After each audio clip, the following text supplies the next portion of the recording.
करते हैं अगला टॉपिक आप लोगों का आज इनहेरिटेंस।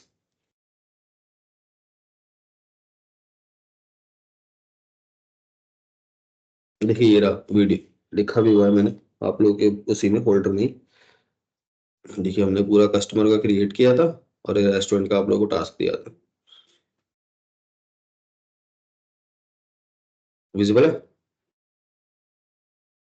स्क्रीन?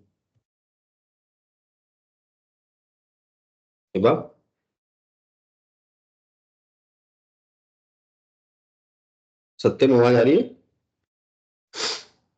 हाँ जी सर। ठीक। आज का जो टॉपिक है आप लोगों का वो है इनहेरिटेंस। ठीक है, एक सेकंड, एक सेकंड।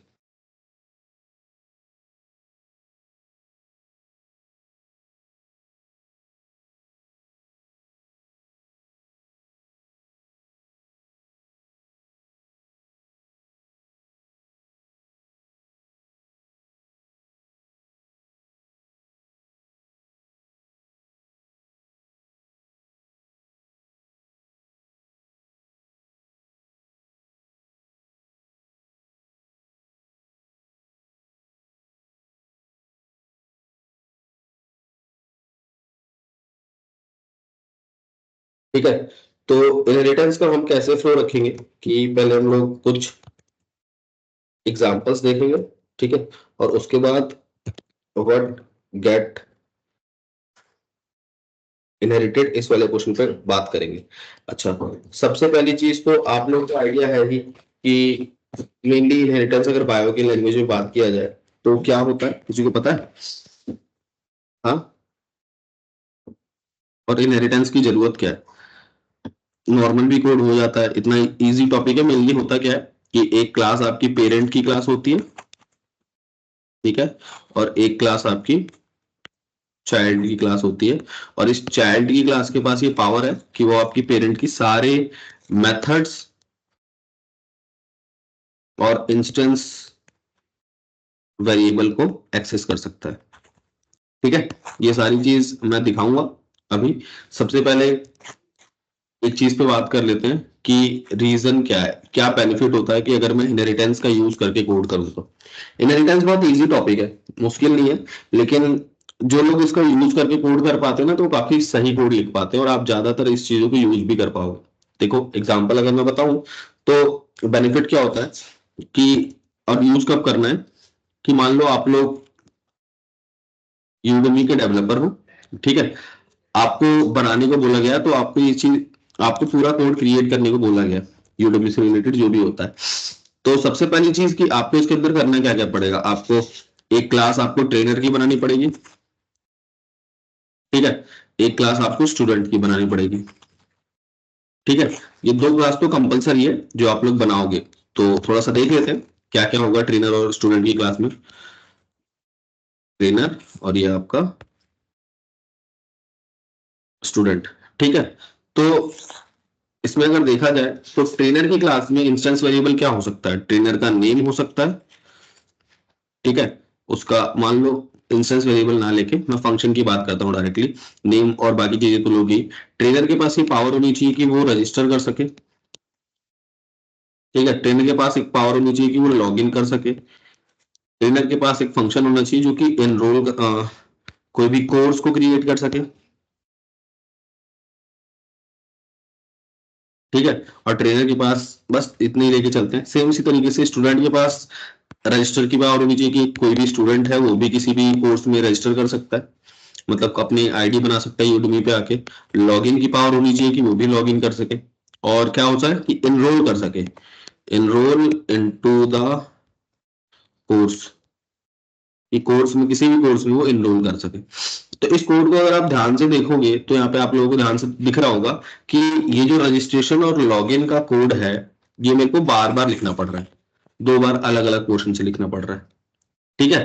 तो कोड की ओवरराइटिंग हो रही है अननेसेसरी में, एक ही काम जो आपका रजिस्टर कर रहा है वो दो दो बार आप लोग लिख रहे हो। तो आप एक बहुत बड़े प्रिंसिपल को जब भी कोडिंग करते हैं उसको वॉयलेट कर रहे हो, जिसका नाम है ड्राई। ड्राई की फुल फॉर्म है डू नॉट रिपीट योरसेल्फ, ठीक है।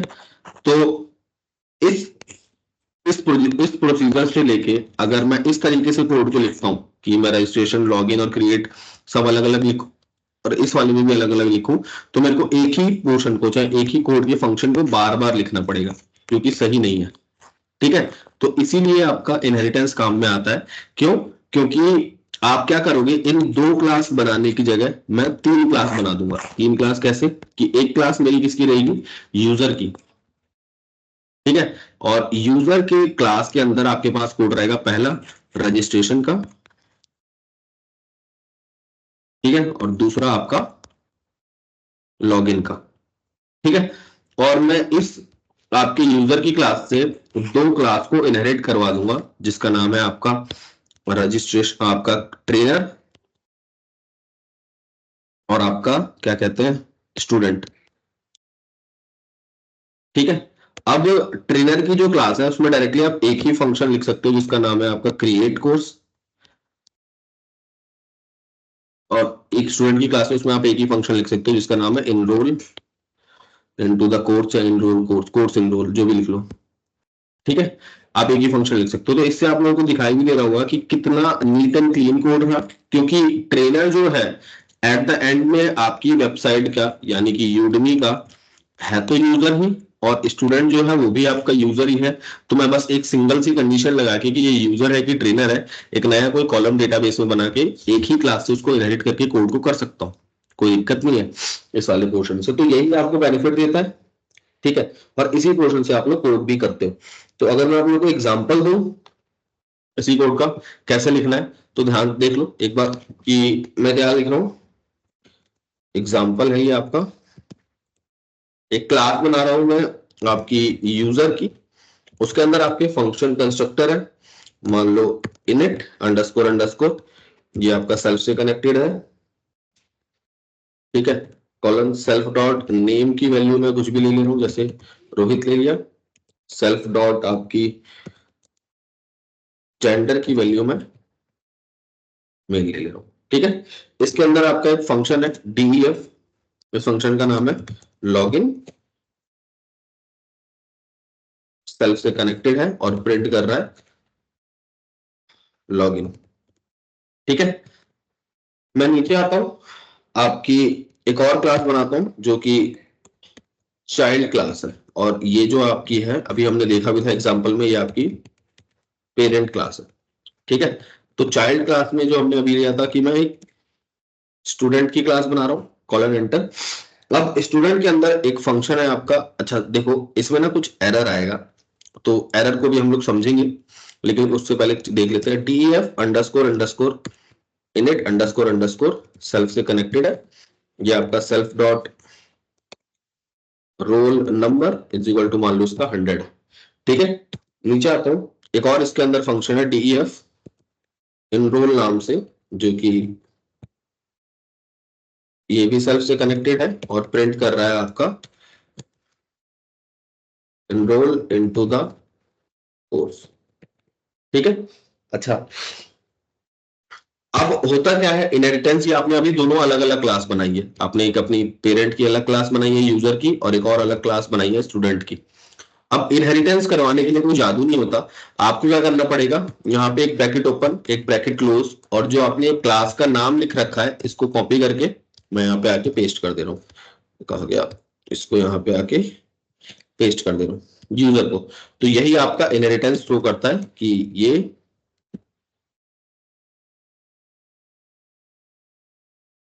Inherited from user class. ठीक है, अब होगा क्या, मैं अपने सिर्फ इस स्टूडेंट की क्लास का ऑब्जेक्ट बना के आपकी क्लास के फंक्शंस को एक्सेस कर सकता हूं। जैसे कि उससे हमने इससे पहले एक चीज देखी थी कि अगर मेरे को अपनी इस वाली क्लास के फंक्शन को एक्सेस करना है, जैसे कि लॉगिन को अगर एक्सेस करना है, तो मेरे को इसकी क्लास का ऑब्जेक्ट बनाना पड़ता था। कैसे? मैं यहाँ पे आके इस तरीके से u is equal to user लिखता था, ब्रैकेट ओपन ब्रैकेट क्लोज। अब इस यू के अंदर ये पावर है कि वो आपके इस लॉगिन नाम के फंक्शन को कॉल कर सकता है। लेकिन जब आपने इनहेरिटेंस करा दिया है, यहाँ पे यूजर क्रिएट कर दिया है, तो अगर सिर्फ यहाँ पे आप आके अपने स्टूडेंट की क्लास का ऑब्जेक्ट बनाते हो, ठीक है, तब भी आपके पास ये पावर है कि आप अपनी पेरेंट क्लास के सारे मेथड्स और सारे इंस्टेंस वेरिएबल को एक्सेस कर सकते हो। ठीक है, इसको मैं स्विफ्ट एंटर करता हूं, इसको यहाँ पे यू ना लिख के इसका नाम लिख देता हूँ STU, शिफ्ट एंटर। अब देखो मैं STU लिख रहा हूँ, डॉट लिख रहा हूँ, टैब दबाऊंगा तो देखो मेरे को लॉगिन और इनरोल दोनों का आपको फंक्शन का एक्सेस मिल रहा है। तो इनरोल पे क्लिक करता हूँ, ब्रैकेट ओपन ब्रैकेट क्लोज, तो देखो क्या आ रहा है, इनरोल इनटू द कोर्स। तो इसमें तो कोई डाउट नहीं होना चाहिए क्योंकि उसकी क्लास का ही मेथड है, तो रन हो गया। लेकिन STU डॉट करके अगर मैं लॉगिन पे क्लिक करूं, ठीक है, अब सिर्फ एंटर करता हूं तो देखो लॉगिन को भी रन कर रहा है, बल्कि लॉगिन का कोड हमने किसमें लिख रखा है, आपके यूजर की क्लास के अंदर। क्लियर है, यहां तक समझ में है? सत्यम, हिबा, अनीश? जी सर। Yes sir. ठीक है, अच्छा। अब एक चीज और है, इसमें एरर आपका क्रिएट होगा, मैं आपको एरर दिखाता हूँ। एरर क्या है, मैं अगर STU का यूज करके डॉट लगा के टैब दबाऊं तो मैं रोल नंबर को, इंस्टेंस वेरिएबल है तो उसको एक्सेस कर सकता हूं। देखो मेरे को 100 दिखाई दे रहा है। लेकिन मैंने अभी आपको बोला कि आपकी क्लास के इंस्टेंस वेरिएबल का भी एक्सेस होता है आपकी चाइल्ड क्लास के पास। तो अगर यहाँ पे आके मैं STU डॉट नेम लिखता हूँ, नेम किसमें आपका, ये यूजर की क्लास के अंदर नेम लिखता हूँ और शिफ्ट एंटर करूंगा तो देखो आपको एक एरर मिलता है, student object has no attribute name. ये हमने देखा है कि अगर आपका कोई एट्रीब्यूट उसमें एक्सेस नहीं करता तभी आपको एरर आता है। कब आता है, देखा है ना, कि अगर मैं एक लिस्ट बनाता हूँ, यहाँ पे एक ब्रैकेट ओपन ब्रैकेट क्लोज और L डॉट अपर लगा दूं, अपर हमने देखा है स्ट्रिंग में होता है, लिस्ट में नहीं होता। तो देखो यही आ रहा है, list object has no attribute upper, तो वही आ रहा है student object has no attribute name, वही सेम एरर आ रहा है। अच्छा, ये आ किस वजह से रहा है, ध्यान से सुन लेना। इनहेरिटेंस का एक अगला टॉपिक हम लोग समझने वाले हैं। क्या है कि अगर आपकी चाइल्ड के पास भी कंस्ट्रक्टर है, इसको कंस्ट्रक्टर बोलते हैं ना, कंस्ट्रक्टर, और ये भी आपका कंस्ट्रक्टर है, ठीक है। तो अगर आपकी चाइल्ड के पास भी कंस्ट्रक्टर है और अगर आपके पेरेंट के पास भी कंस्ट्रक्टर है तो आपकी चाइल्ड वाला कंस्ट्रक्टर एग्जीक्यूट होता है। इसको ध्यान में रखना। अगर मैं इसको कमेंट कर दूं, ये कंस्ट्रक्टर मैं बंद कर दूं कि आपकी चाइल्ड के पास कंस्ट्रक्टर नहीं है, अब मैं अगर इसको शिफ्ट एंटर करूंगा और अब अगर इनरोल को ढूंढता हूं, लॉगिन को ढूंढता हूं, अब रोल नंबर नहीं मिलेगा क्योंकि रोल नंबर का कंस्ट्रक्टर तो मैंने पहले ही कमेंट कर दिया, पॉज कर दिया।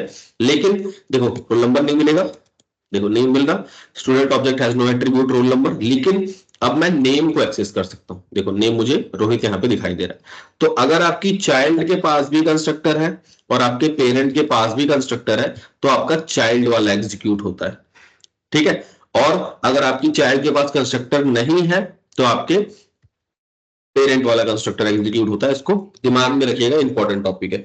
हम लोग आगे चलेंगे तो मैं आपको ये भी बताऊंगा कि आप अपने इस चाइल्ड का भी कंस्ट्रक्टर कैसे क्रिएट कर सकते हो और इस पेरेंट का भी कैसे क्रिएट कर सकते हो। एक मेथड होता है सुपर नाम का, उसका यूज करके हम इनको वैल्यू को एक्सेस करते हैं। लेकिन फिलहाल के लिए इतना जान के रखो अभी कि ये आपकी चाइल्ड का कंस्ट्रक्टर अगर है तो सिर्फ चाइल्ड का कंस्ट्रक्टर रन करेगा, और अगर आपके पेरेंट का भी, अगर आपकी चाइल्ड कंस्ट्रक्टर नहीं है तो आपके पेरेंट का कंस्ट्रक्टर रन करेगा। कोई डाउट है इसमें, कुछ पूछना है? No sir. ठीक है, चलो अब एक चीज और, एक दो क्वेश्चन और करते हैं, देखते हैं कि क्या क्या इनहेरिट होता है। ये सारी क्वेश्चन करते हैं कि अगला है आपका व्हाट गेट इनहेरिटेड, ठीक है। तो ध्यान से देखना, मैं एक क्लास बना रहा हूं आपकी फोन की, एक कंस्ट्रक्टर है उसका, सेल्फ से कनेक्टेड है। फोन का प्राइस चाहिए, ब्रांड चाहिए, कैमरा चाहिए। सेल्फ डॉट प्राइस की वैल्यू इक्वल टू प्राइस के बराबर है, सेल्फ डॉट ब्रांड की वैल्यू इक्वल टू ब्रांड के बराबर है, सेल्फ डॉट कैमरा की वैल्यू इक्वल टू कैमरा के बराबर है, ठीक है। अब इसी फोन क्लास के अंदर एक और मेथड है आपका बाय नाम का, जो कि सेल्फ से कनेक्टेड है और ये प्रिंट कर रहा है क्या चीज, बाइंगा फोन, ठीक है। अब नीचे आता हूं, एक और क्लास बना रहा हूं स्मार्टफोन की, ठीक है, जो कि आपका इनहेरिट कर रहा है फोन क्लास से, ठीक है। और इसके अंदर मैंने कोई कोड नहीं लिखा है, बस मैंने पास कर दिया है, ठीक है। यहाँ पे मैं नीचे आ रहा हूं, मैं S is equal to smartphone का ऑब्जेक्ट बनाऊंगा। तो अभी मैंने आपको बताया था कि अगर आपकी चाइल्ड के पास कंस्ट्रक्टर नहीं होता है, पेरेंट के पास होता है, तो आपकी पेरेंट वाला एग्जीक्यूट होता है। तो अगर मैं इसको इसी तरह से रन कर दूंगा तो ये मेरे से बोलेगा कि आपने प्राइस, ब्रांड और कैमरा की वैल्यू दी ही नहीं, देखो रन करके देखते हैं, शिफ्ट एंटर, तो देखो क्या बोल रहा है, मिसिंग 3 रिक्वायर पोजीशन आर्गुमेंट, आपकी कौन कौन सी, प्राइस, ब्रांड और कैमरा, इस तरीके से। तो यहाँ पे आके मैं प्राइस, ब्रांड और कैमरा देता हूँ, फिर देखते हैं रन करके। तो प्राइस दे दिया मैंने, ठीक है, आपका कैमरा है 15 मेगापिक्सल का, ठीक है, शिफ्ट एंटर करता हूं, देखो रन हो गया। अब एस के पास ये पावर है कि वो प्राइस को एक्सेस कर सकता है, ठीक है, एस के पास ये पावर है कि वो ब्रांड को एक्सेस कर सकता है, एस के पास ये पावर है कि वो कैमरा को भी एक्सेस कर सकता है, और एस के पास ये पावर है वो वाई को भी एक्सेस कर सकता है, ठीक है। तो ये सारे मेथड आपकी क्लास के अंदर बने थे, पेरेंट क्लास के अंदर बने थे, ये इंस्टेंस वेरिएबल, ठीक है, और ये आपका मेथड, लेकिन इसको मैंने बस पास कर रखा था, value as it is provide करी थी, और सारी वैल्यू को मैं एक्सेस कर पा रहा था। क्लियर है, समझ में आ रहा है?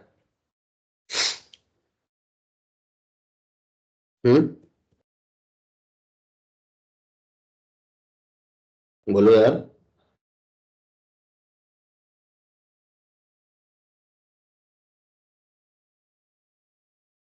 क्लियर है?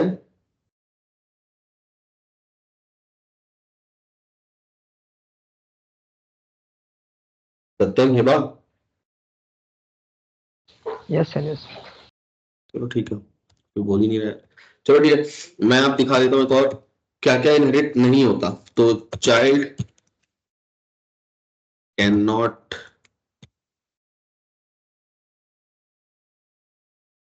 Inherit the private private private member of the class. ध्यान से देखना, एक और मैं क्लास बना रहा हूँ आपकी, मैं इसी कोड को कॉपी कर रहा हूँ, कोई डाउट होगा तो मेरे से पूछ लेना, ठीक है। इस कोड को मैं कॉपी कर रहा हूँ, यहाँ पे नीचे आके पेस्ट कर रहा हूँ, ठीक है। यहाँ पे क्या करता हूँ, आपका एक और मेथड, स्मार्टफोन में एक मेथड बना देता हूँ, चेक नाम से, सेल्फ से कनेक्टेड है, प्रिंट करता है ये कि क्या प्रिंट करता है, चाहे इसको पास ही करते हैं, कोई दिक्कत नहीं है, पास, ठीक है। शिफ्ट एंटर करता हूं तो एज इट इज चलेगा, हम लोगों ने अभी इसी कोड को ऊपर देख रखा है। मैं यहाँ पे क्या करता हूं, इस वाली वैल्यू को आपको प्राइवेट बना देता हूं, अंडरस्कोर अंडरस्कोर लगा के, और एक चीज यहाँ पे प्रिंट कर देता हूं कि इनसाइड अ फोन कंस्ट्रक्टर, ठीक है। इस कोड को अगर मैं रन करूंगा तो सबसे पहले क्या होगा, आपका कंस्ट्रक्टर एग्जीक्यूट होता है, तो मुझे वो प्रिंट करके देगा कि inside a phone constructor. Shift enter करता हूं तो देखो इनसाइड अ फोन कंस्ट्रक्टर आ रहा है। अब एस डॉट अगर मैं प्राइस को एक्सेस करने की कोशिश करता हूं तो आप लोगों को पता है क्योंकि ये प्राइवेट है तो मैं इसको एक्सेस नहीं कर सकता। तो देखो smartphone object has no attribute price, तो मुझे नीचे आके क्या करना पड़ेगा, एक गेटर बनाना पड़ेगा। तो गेटर एक काम करते हैं, पहले आपके चाइल्ड में बना के देखते हैं, ठीक है। तो एक फंक्शन बना रहा हूं मैं, डीईएफ चेक नाम से, सेल्फ से कनेक्टेड है, ठीक है, और रिटर्न कर रहा है आपका self dot underscore underscore price, ये आपका गेट आई तो है, ठीक है, गेट आई तो है। देखो रन करते हैं इनसाइड अ फोन कंस्ट्रक्टर, और अगर मैं चेक को कॉल करूंगा तो देखो तब भी वो रन नहीं करेगा, क्योंकि स्मार्टफोन के पास कोई ऐसा ऑब्जेक्ट बना ही नहीं है। जब भी आप, तो आपका जो प्राइवेट मेंबर होते हैं आपकी क्लास के, आप उनको इनहेरिट नहीं कर सकते, वो आपके इनहेरिट नहीं होते हैं। लेकिन फिर भी अगर आपको देना है तो यहाँ पे आके आप अपनी चाइल्ड क्लास के अंदर एक गेटर मेथड बनाओगे कि गेट प्राइस सेल्फ, और रिटर्न कर रहा है आपका self dot underscore underscore price, shift enter. तो अब अगर मैं चेक को करूंगा तो चलेगा ही नहीं, ये हम देख ही रहे हैं। लेकिन अगर इस चेक की जगह पे मैं गेट प्राइस को कॉल करता हूं तो देखो मेरा आउटपुट आ रहा है आपका गेट प्राइस, बाकी वैल्यू को मैं एक्सेस कर सकता हूं। तो इस वाले कोड से मेरे को आप लोगों को ये बताना था कि आप अपनी क्लास के अंदर प्राइवेट मेथड्स को एक्सेस नहीं कर सकते, प्राइवेट गेटर आप अपनी चाइल्ड क्लास के अंदर बना भी नहीं सकते। अब डायरेक्टली जब भी इसको आपको एक्सेस करना होगा तो आपको अपनी मेन क्लास के अंदर ही, जिसके अंदर आप इनहेरिट करवा रहे हो, उसी के अंदर आके गेट प्राइस वाला मेथड बनाना पड़ेगा, ठीक है। तो इसको याद रखना है, ठीक है। अब एक चीज और, मैं आप लोगों को एक आध और एग्जांपल दिखा देता हूं तो थोड़ा सा और क्लियर हो जाएगा। जैसे कि एक मैं क्लास बना रहा हूं, सत्य इसमें कोई डाउट है? नहीं सर। हिबा कुछ पूछना है? तो सर अगर जैसे पैराफ्रेज करें इसको, हम्म, तो अगर आप चाइल्ड क्लास में अगर गेटर भी लगा दो तब भी आप नहीं कर पाएंगे नहीं। प्राइवेट इंफॉर्मेशन हाँ को, तो आपको चाहे पेरेंट क्लास में से एक्सेस देना पड़ेगा। हाँ, आपको पेरेंट क्लास में से गेटर लगा के एक्सेस देना पड़ेगा। ठीक अगर है। आपने प्राइवेट कर दिया है तो प्राइवेट मेथड को आप एक्सेस नहीं कर सकते। अच्छा, जैसे आपने फर्स्ट एग्जांपल दिया था जो बैंकिंग इंफॉर्मेशन का, जिसमें तो वो जूनियर डेवलपर वाला, तो वहां पे अगर पेरेंट क्लास लगा देते तो वो प्राइवेट इंफॉर्मेशन फिर आप मतलब कोई और एक्सेस नहीं कर पाता। नहीं कर पाता अंटिल इसका गेटर बना हुआ नहीं है तब तक। ओके, तो ये ठीक है। सेंसिटिव इंफॉर्मेशन को प्रोटेक्ट करने के लिए है ये हाँ हाँ। इनहेरिट। हाँ ठीक। इनहेरिटेंस तो नहीं, इनहेरिटेंस सेंसिटिव वो नहीं है, इनहेरिटेंस मेनली आपके इस काम के लिए जो मैंने यहाँ पे आपको बताया था। ये जो आप पोर्शन कर रहे हो इसमें आप क्या कहते हैं इनकैप्सुलेशन परफॉर्म कर रहे हो, जो हमने पढ़ा था ना। डबल अंडरस्कोर लगा के जो इनकैप्सुलेशन होता है, तो ये यहाँ हाँ पे इनहेरिटेंस में अप्लाई होता है। अप्लाई इनहेरिटेंस में नहीं होता, आप अपने कोड को अलग अलग तरीके से लिखते हो अलग अलग पोर्शन पे, तो ये इनहेरिटेंस में अप्लाई नहीं हो रहा। आप अपने कोड जो भी आपने प्राइवेट बना रखे हैं, जब आप इनहेरिटेंस सीख रहे हो तो आप अपने पीछे की चीज को भी यूज कर सकते हो इनहेरिटेंस वाले पार्ट के अंदर। तो वही मैं दिखा रहा था कि आप अपनी क्लास के अंदर प्राइवेट मेंबर्स को कभी भी एक्सेस नहीं कर सकते अगर आपने इनहेरिट करवा भी रखा है तब भी। ठीक है। ठीक है सर। ठीक है चलो एक चीज और देख लो। तो मैं यहाँ पे आता हूँ, यहाँ पे एक और फंक्शन एक काम करते हैं, मैं ना इसको प्राइवेट बना देता हूँ नंबर को अंडरस्कोर अंडरस्कोर। तो एक फंक्शन है गेट अंडरस्कोर नम नाम से, सेल्फ से कनेक्टेड है और रिटर्न कर रहा है आपका सेल्फ डॉट अंडरस्कोर अंडरस्कोर नम को। तो और एक और आपकी क्लास है चाइल्ड नाम से जो कि पेरेंट को इनहेरिट कर रही है। ठीक है। और इसके अंदर उसका कंस्ट्रक्टर नहीं है, बस एक फंक्शन है शो नाम का, सेल्फ से कनेक्टेड है और ये प्रिंट कर रहा है आपको this is in child class show method. ठीक है। मैं नीचे आता हूँ और अगर आपका ऑब्जेक्ट बनाता हूँ सन इज इक्वल टू चाइल्ड नाम से, ऐसे ही अगर रन करूंगा तो मेरे को एक नम की वैल्यू देनी पड़ेगी। तो नम की वैल्यू मैं यहाँ पे आता हूँ आपकी 100 देता हूँ, शिफ्ट एंटर करता हूँ तो 100 आपकी नम की वैल्यू चल गई। मैं अगर यहाँ पे आके प्रिंट कर रहा हूँ आपका सन डॉट गेट नंबर, तो आप लोगों को पता है कि ये जो 100 मैंने पास किया है इस नंबर के अंदर आके असाइन होगा और मुझे गेट नंबर से मेरे को उसकी डेटा मिल पाएगा। तो उसको अगर मैं शिफ्ट एंटर करूँ तो देखिए मुझे वो 100 रिटर्न करके दे रहा है। सेम इसी तरीके से अगर मैं सन डॉट शो को रन करता हूँ शिफ्ट एंटर करता हूँ तो आप लोगों को पता है कि मेरे को ये शो वाला price this is show method वाला फंक्शन रन करके देगा। तो ये नॉर्मल सा एग्जांपल था, कोई डाउट नहीं होना चाहिए इसमें। कुछ पूछना है तो बताओ।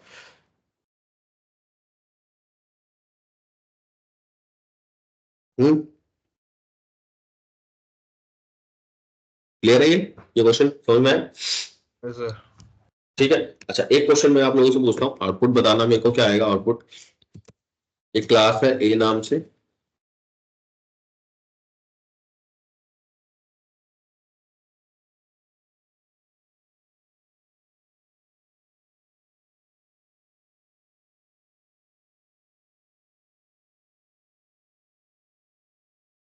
ठीक है, डिस्प्ले और ये प्रिंट कर रहा है।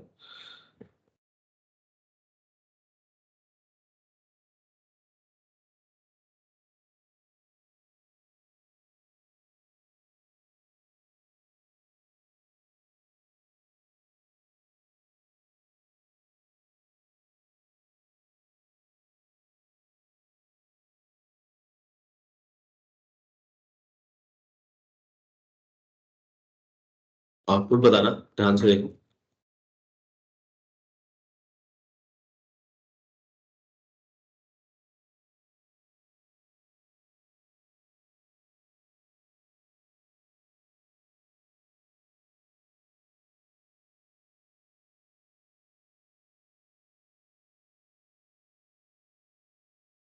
बताइए क्या आउटपुट आएगा। तो इस क्वेश्चन को थोड़ा सा और चेंज करते हैं। स्क्वायर वन बताइए, 4-5 लाइन का ही कोड है, ऐसे ही पूछते हुए। सत्यम क्या आउटपुट आएगा बताओ? 100 100 सर। बाकी के बाद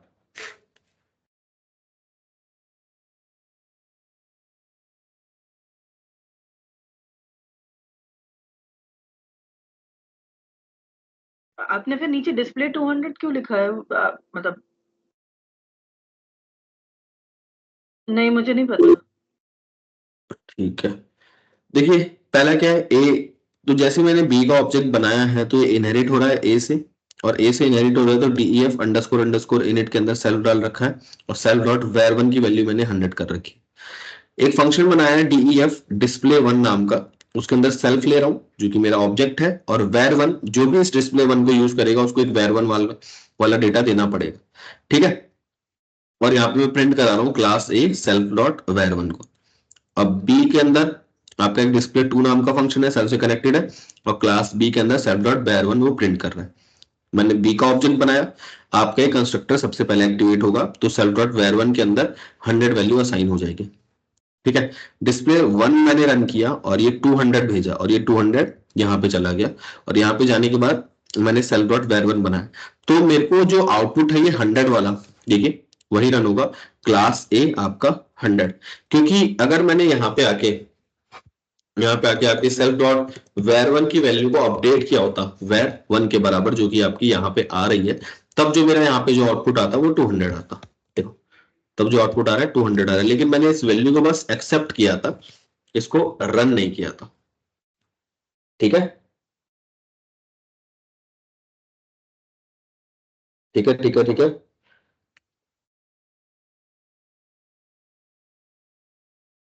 ठीक है हुआ। ठीक है सर। ठीक। तो मतलब मुझे समझने के लिए ये आप ऐसे ही मतलब क्या कहाँ पे अप्लाई करेंगे अगर?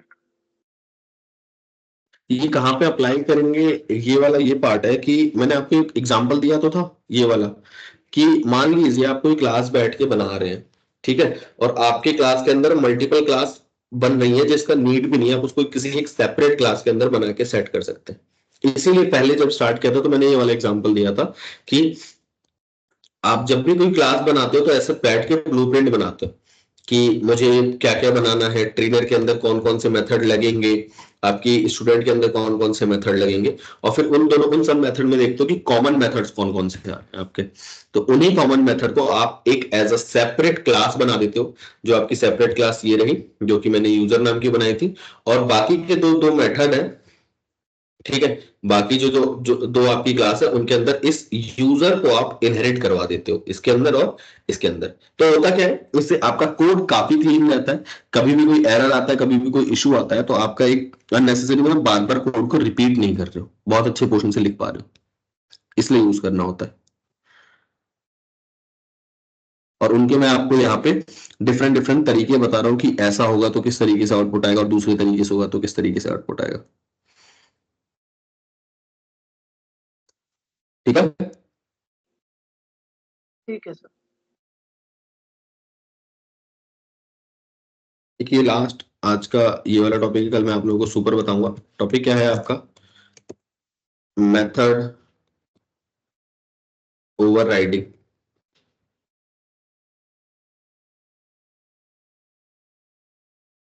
ठीक है। तो एक क्लास बना रहा हूँ, देखिए मैं फोन की सेम वही ऊपर वाली क्लास को मैं कॉपी पेस्ट कर ले रहा हूँ, आप लोग इसको ट्राई भी कर सकते हो। ये वाली क्लास है, इसको मैं कॉपी पेस्ट कर रहा हूँ, कॉपी और नीचे आके पेस्ट। फोन की क्लास है, उसके अंदर उसका कंस्ट्रक्टर है, सेल्फ डॉट प्राइस को मैं प्राइवेट नहीं बना रहा हूँ, नॉर्मल रख रहा हूँ, ठीक है। ब्रांड को भी आपका प्राइवेट नहीं बना रहा हूँ, कैमरा को भी प्राइवेट नहीं बना रहा हूँ, बाय फंक्शन को मैंने कॉल कर रखा है। नीचे आता हूँ, एक और क्लास बनाता हूँ आपके स्मार्टफोन की, सेल्फ आपका सेल्फ से ना होके सेल्फ से क्यों होगा, फोन से कनेक्टेड है, ठीक है। और इसके अंदर भी एक मेथड है बाय नाम का, ठीक है। और ये क्या प्रिंट कर रहा है आपको, बाइंग अ स्मार्टफोन, ठीक है। तो ये आपका पेरेंट क्लास है, ठीक है, और ये आपकी चाइल्ड क्लास है, इसमें तो कोई डाउट नहीं होना चाहिए। अब अगर मैं ऑब्जेक्ट बनाता हूँ, क्वेश्चन ये है मेरा कि अगर मैं स्मार्टफोन का ऑब्जेक्ट बनाता हूँ और यहाँ पे जो जो डेटा दे रखा था, क्योंकि अगर मैं इसको ऐसे ही रन करूंगा तो आपके चाइल्ड के पास तो कोई कंस्ट्रक्टर है नहीं, आपके पेरेंट के पास कंस्ट्रक्टर है, और वहां पे वो जाके देखेगा कि मेरे को प्राइस, ब्रांड और कैमरा की वैल्यू देनी पड़ेगी।